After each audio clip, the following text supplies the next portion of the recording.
So ఇప్పుడు మీరు ఎస్విసితో పాటు లార్వేన్ ఏ company, Dil Raju productions, Dil Raju dreams ఇలా మీ బయోపిక్కి తగ్గట్టు కంటెంట్ని బాగా గట్టిగా చేస్తున్నారు. So next Dil Raju directs అని చూడొచ్చా?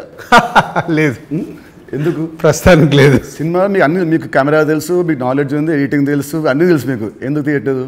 సో నాకు డైరెక్షన్ చెయ్యాలని ఎప్పుడు ఆలోచన రాలేదు. యాక్చువల్ వివి వినాయక్ ఆ బొమ్మరిల్ అయిన తర్వాత నాకు సజెస్ట్ చేశాడు, అన్న నువ్వు డైరెక్షన్ చేసేయగలుగుతావు, చెయ్యు అని.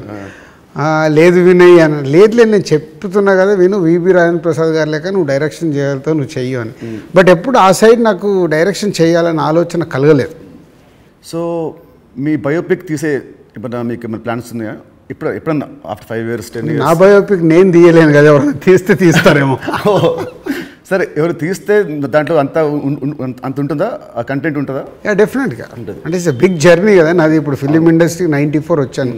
94కి వచ్చిన తర్వాత ఇప్పుడు ఆల్మోస్ట్ 30 years ప్లస్.